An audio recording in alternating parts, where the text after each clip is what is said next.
Hi friends, good morning. రోజు మనం చెప్పుకుంటున్నాం కదా, మీనా నవల మొదటి భాగం అయిపోయింది. మీనా నవల రెండవ భాగంలో పార్ట్ 38 టుడే వాయిస్ ఓవర్ ఇస్తున్నాను. కృష్ణ వెళ్ళిన 4 రోజులకి రాజేశ్వరి పెళ్లి శుభలేఖ వచ్చింది. దాన్ని చూడగానే నాన్నగారు నవ్వారు. ఆ నవ్వులో చూసావా, ఓడిపోయావు నువ్వు అనే భావం చురుగ్గా ఉంది. అయినా పర్వాలేదు, నా గెలుపు తన గెలుపుగా, నా ఓటమి తన ఓటమిగా భావించే నాన్నగారి ముందు నేను ఓడిపోయినా పర్వాలేదు. మా ఇంటికి నా పేరు మీద వేరే శుభలేఖ రాజు దగ్గర నుండి ఉత్తరం వచ్చింది. రాజు చాలా సిగ్గుపడుతున్నట్టుగా, క్షమార్పణ కోరుకుంటున్నట్టుగా రాసింది. వదిన, ఓడిపోయాను. అన్నయ్యని బాధ పెట్టే కంటే నీ ముందు ఓడిపోవడమే నాకు ఉత్తమంగా అనిపించింది. నేను పిరికిదాన్ని, ఎందుకు పనికిరాని దాన్ని.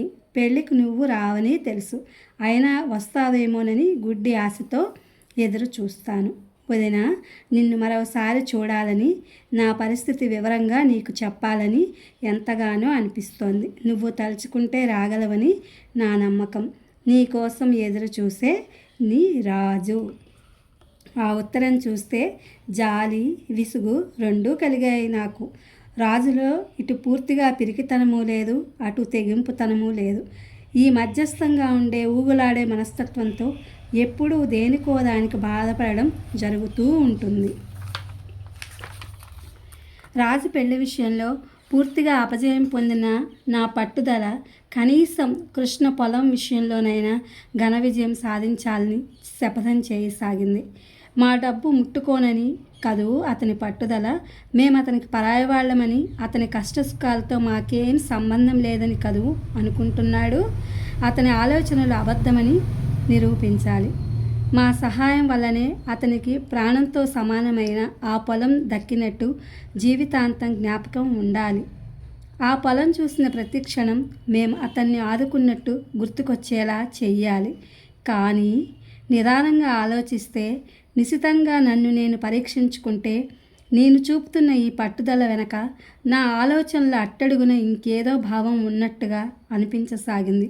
1-2 సార్లు సంకోచపు పరదాల్ని అవతలికి నెట్టి ఆ అభిప్రాయం అసలు స్వరూపం చూడాలని ప్రయత్నించాను. నాకు కనిపించిన భావం ఇది, దాని అసలు స్వరూపం ఇది. కృష్ణకి ఈ ప్రపంచంలోకెల్లా అత్యంత ప్రియమైన ఆ పొలం అతనికి తప్ప ఇంకెవరికీ చెందకూడదు. చివరికి అతని భార్య అయిన సుందరికైనా సరే. కానీ 25,000 నేను ఎలా సహాయపడగలను? నేను కూర్చున్నా, నిలబడినా, పడుకున్నా, నిద్రపోయే ముందు, నిద్ర లేవగానే నా మనసు దీని గురించే ఆలోచించసాగింది. నాన్నగారు తప్ప శరణ్యం లేదు నాకు. కానీ నాన్నగారు ఈ విషయంలో ఎలాంటి సహాయమూ చేయరు. నాన్నగారి దగ్గర మారాన్ చేయడమా, లేక బెదిరించడమా, ఏం చేస్తే ఆయన తలకి నా మాట ఎక్కుతుంది, ఇది కూడా ఆలోచించసాగాను. సరిగ్గా నా ఊహలకి ఉపాయం చూపిస్తున్నట్టుగా అదే సమయంలో నాన్నగారు సిటీలో చాలా ప్రసిద్ధమైన ఒక పెద్ద హోటల్ కేసు గెలిచారు. ఆ హోటల్ యజమాని దాని వలన కొన్ని లక్షల లాభం వచ్చినాయి. నాన్నగారికి కృతజ్ఞత తెలియజేస్తూ పెద్ద పార్టీ ఇచ్చి 50,000 రూపాయలు చెక్కు చేతిలో పెట్టారు. పార్టీకి అమ్మ, నేను, సారథి, లింగం దంపతులు అందరం వెళ్ళాం. హోటల్ నుంచి తిరిగి వస్తుండగా అమ్మ ఈ మధ్య నాన్నగారికి ఒక్కసారిగా ఇంత డబ్బు ఎప్పుడూ రాలేదని, ఇది సారథి అల్లుడు కాబోతున్న అదృష్టమని అంది. నాన్నగారు కూడా ఒప్పుకున్నారు. నేను క్రీగంటి సారథిని చూశాను. అసలు నేను ఊహించిన విధంగా టీవీగా ఫోజుగా కూర్చోలేదు. అనుకోకుండా వాళ్ళ అంటగట్టిన అదృష్టం మోయలేని వానిలా సర్దుకుని కూర్చున్నాడు. సారథి నాకు నచ్చిన మొదటి క్షణం అది. మేము ఇంటికి వచ్చిన తర్వాత అమ్మ ఆ డబ్బు మొత్తం బ్యాంకులో నా పేరు మీద జమ చేయమని చెప్పింది. నాన్నగారు సరే అన్నారు. నా వైపు తిరుగుతూ, ఇప్పుడు నువ్వు నాకంటే డబ్బున్న దానివి అన్నారు. నేను నవ్వాను. ఆ డబ్బంతా నిజంగా నాకేనా నాన్నగారు అన్నాను. నీకు కాకపోతే ఇంకెవరికి? మీ అమ్మకి ఏదైనా కోపం తెప్పించావంటే మాత్రం ఒక్క కానీ కూడా నీది కాదు అన్నారు. నేను ఆ రాత్రంతా నిద్రపోలేదు. ఇప్పుడు నా పేరు మీద బ్యాంకులో 50,000 ఉన్నాయి. అందులో నుంచి ఒక్క 25,000 తీసుకుంటే ఏమవుతుంది? ఆ పని చేస్తే త్వరగా చెయ్యాలి. లేకపోతే ఈ మొత్తం ఫిక్స్డ్ డిపాజిట్లో వేసేస్తారు వీళ్ళు. ఆఫ్టర్ ఆల్ 25,000 కావాలంటే వడ్డీ అడగవచ్చు. సాధ్యమైనంత త్వరలో తిరిగి ఇచ్చేస్తాడు కృష్ణ. కానీ అమ్మకి తెలిస్తే? తెలియకుండా ఉండాలంటే నాన్నగారి సహాయం కావాలి. మర్నాడు సాయంత్రం నేను అమ్మ గదిలోకి తెంగు చూశాను. అమ్మ, తాయారమ్మ ఇంటి ఖర్చులేవో లెక్క చూసుకుంటున్నారు. నేను చల్లగా నాన్నగారి గదిలోకి వచ్చాను. నాన్నగారు బట్టలు మార్చుకుని క్లబ్కి బయలుదేరబోతున్నారు. ఆయన మంచి మూడ్లో ఉన్నట్టు ముఖం ప్రసన్నంగా ఉంది. లోపలికి వచ్చాను. నేను, ఏం మీనా అన్నారు. ఏం లేదండి అన్నాను. వెంటనే ఈ విషయం ఎలా చెప్పాలో తెలియని నేను ఆయన గది సర్దసాగాను. ఆ గదిలో సర్దడానికి కూడా పెద్దగా ఏం లేవు. మంచం మీద పడేసి ఉన్న పేపరు చక్కగా మడిచి టేబుల్ మీద పెట్టాను. టేబుల్ ల్యాంప్ తీసి కాస్త పక్కకు జరిపి పెట్టాను. విడిచిన బట్టలుంటే మడత పెట్టాను. దుప్పటి అంచులు సరిచేశాను. ఏం కావాలో చెప్పమ్మా, ఎంతో అనునయంగా అడిగారు. నాకు కొంచెం డబ్బు కావాలండి అన్నాను. డబ్బా? మరి చెప్పవేం? నేను లేదంటావేం? దానికంత మొహమాటం ఎందుకు? ఎంత కావాలి? ఇందా తీసుకో అంటూ పర్సు తీసి నా చేతికిచ్చారు. నేను పర్సు తీసుకున్నాను. అది తెరచి చూశాను.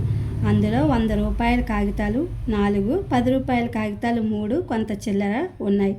పర్సు మూసి నాన్నగారి చేతికి ఇచ్చేశాను. అదేమిటి? తీసుకోవే. నాకు కాస్త సరిపోదండి. సరిపోదా? ఎంత కావాలి? నా దృష్టి నాన్నగారి టై ఒకటి టేబుల్ మీద పడి ఉండటం వైపు తిరిగింది. వెళ్ళి అది తీసుకుని భద్రంగా మడత పెట్టసాగాను. చెప్పు, ఎంత కావాలి అన్నారు ఆయన. 25,000 అన్నాను. 25,000? దిగ్భ్రాంతి చెందినట్టు చూశారు. అవునన్నట్టు తల ఊపాను. 25,000 నమ్మలేనట్టు అడిగారు. అవునండి. ఎంతో నెమ్మదిగా అన్నాను. 25,000 ఎందుకు? ఏం చేస్తావు? నేను ముందే సిద్ధం చేసుకుని ఉన్న మాటల్ని అణకువగా అప్పచెప్పాను. ఒక ఫ్రెండ్కి చాలా అవసరం వచ్చింది. అతనికి నేను సహాయం చేయాలనుకున్నాను. అప్పుగా ఇస్తాను. ఎవరా ఫ్రెండ్? నాన్నగారి కళ్ళు చురుగ్గా చూసినాయి. మీకు తెలుసు? నాకు తెలుసా? అవును, మీకు తెలియని స్నేహితులు కానీ ఆప్తులు కానీ నాకు ఎవరూ లేరు. మీరు ఒక్క క్షణం ఆలోచిస్తే తెలుసుకోగలరు. నేను ఆ 25,000 నీ దగ్గర నుంచి సహాయం పొందగలిగిన వ్యక్తి ఎవరు? అందులో ఫ్రెండ్ అంటున్నావు నువ్వు. మా ఇద్దరి మధ్య బంధుత్వం ఉన్నా నేను స్నేహానికి ప్రాధాన్యత ఇచ్చాను. స్నేహితురాలిగానే ఈ సహాయం చేస్తున్నాను. నాన్నగారికి క్రమంగా అర్థమైనట్లుంది. ఆయన ముఖం గంభీరంగా మారింది. ఎవరు? కృష్ణ సంగతేనా నువ్వు చెప్పేది అన్నారు. అవును. 25,000 ఎందుకో మీరు ఊహించగలరు. పొలం కొనటానికేనా? అవునన్నట్లు తలూపాను. క్షణంసేపు నా వైపు రెప్పవాల్చకుండా చూసిన ఆయన తర్వాత వెనక్కు తిరిగి అద్దంలో చూసుకుంటూ టై కట్టుకోసాగారు. నేను ప్రాధాయపడుతున్నట్టుగా అడిగాను. నాన్నగారు, కృష్ణ నీ మేనల్లుడు అన్న విషయం మర్చిపోండి. నా స్నేహితుడిగా తలచి ఈ సహాయం చేయండి. మీకు కావాలంటే అతని తరపున నేను నోటు వ్రాసి ఇస్తాను. ఏం? నువ్వెందుకు ఇవ్వడం? అతను ఇవ్వడా? అసలు అతనికి తెలియదు. నేను మీ దగ్గర డబ్బు తీసుకుని మధుసూదనం పెనతండ్రి దగ్గరికి వెళ్ళి ఆ పొలం కృష్ణ పేరిట రిజిస్టర్ చేయమని డబ్బు ఇచ్చేస్తాను. కృష్ణ మీద ఒత్తిడి తగ్గుతుంది. అతను నిదానంగా మనకి తీరుస్తాడు. ఈ విషయం ముందు తెలిస్తే ఒప్పుకోడు. అందుకని తెలియకుండా జరిగిపోవాలి. నాన్నగారు కట్టుకుంటున్న టై విప్పేసి పక్కన పడేసి వచ్చి మంచం మీద కూర్చున్నారు. ఆయన ముఖం ఎందుకో హఠాత్తుగా అలసడగా అయింది. నేను ఆయన వైపు ఆదుర్దాగా చూశాను. ఆయన వెంటనే లేచి వెళ్ళిపోయారు. నేను ఆశ నిరాశల మధ్య ఊగిసలాడుతూ అలాగే చాలాసేపు నిలబడిపోయాను. 2 రోజులు గడిచినాయి. నాన్నగారికి సమయం దొరికినప్పుడల్లా ఈ విషయం గురించి సాధిస్తూనే ఉన్నాను. ఒక్కోసారి ఎంతో సీరియస్గా మేమిద్దరం మాట్లాడుకుంటుండగా అమ్మో సారదో రావడం జరిగేది. టక్కున ఈ సంభాషణ ఆపేయాల్సి వచ్చేది. నాకు కంపరంగా ముళ్ళ మీద నిల్చున్నట్టుగా ఉండేది. నాన్నగారు నన్ను సీరియస్గా తీసుకున్నట్టు కానీ నా మాటకి బొత్తిగా విలువ ఇచ్చినట్టు కానీ కనిపించడం లేదు. నేను ఈ ప్రసంగం ఎత్తినప్పుడల్లా నిర్లక్ష్యంగా విసుగ్గా పట్టనట్టుగా మాట్లాడసాగారు. పోనిద్దు, మన డబ్బు ముట్టుకోనని వాడికి అంత పట్టుదల అయితే బలవంతంగా మనం ఎందుకు ఇవ్వాలి? నేను మేనమామని కదా, కష్టం సుఖం వచ్చి నాతో చెప్పుకోకూడదా? అంత నిర్లక్ష్యం ఉన్న మనుషులకి మనం అసలు సహాయం ఎందుకు చేయాలి? వాడి కర్మ వాడినే అనుభవించని.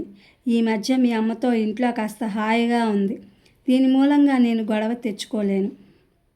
నాన్నగారి ధోరణికి నేను విసిగిపోయాను. కృష్ణ అంటే అంత అభిమానం, గౌరవం గల నాన్నగారైనా ఇలా మాట్లాడేది అనిపించసాగింది. నాకు తెలుసు, అమ్మ నోటికి భయపడి ధైర్యం లేక ఇలా కప్పదాటు వేస్తున్నారు. ఆయన పిరికితనానికి నాకు ఏవగింపు కలిగింది. ఆ ఏవగింపుని వాడి మాటలతో ఆయన మీద విసరడానికి నేనేం జంకలేదు. చివరికి మీలాంటి పిరికి మనుషుల్ని తండ్రిగా చెప్పుకోవడం నాకు సిగ్గుచేటు. మీలాంటి వాళ్ళకి సంతానంగా పుట్టడం నా దురదృష్టం. ఇది కృష్ణ పొలం సంగతి అయింది. రేపు నాకేదైనా ప్రాణావసరం వచ్చినా ఇంతే కదువు అనేశాను. నాన్నగారు నా మాటలకి రోషపడలేదు, ఆవేశపడలేదు, నోర్మీ అనలేదు, నవ్వి ఊరుకున్నారు. నా ఒంటి నిండా కారం రాసుకున్నంత కంపరంగా అనిపించింది. ఇది ఫ్రెండ్స్, మీనా 2వ భాగంలో 38 పార్ట్ వాయిస్ ఓవర్ ఇచ్చాను యద్దనపూడి సులోచనారాణి గారి రచనకి. ఇది మీకు నచ్చుతుందని చెప్పి అనుకుంటున్నాను. Please my channel like, share, subscribe and comment. Thank you for watching. Thank you for our support.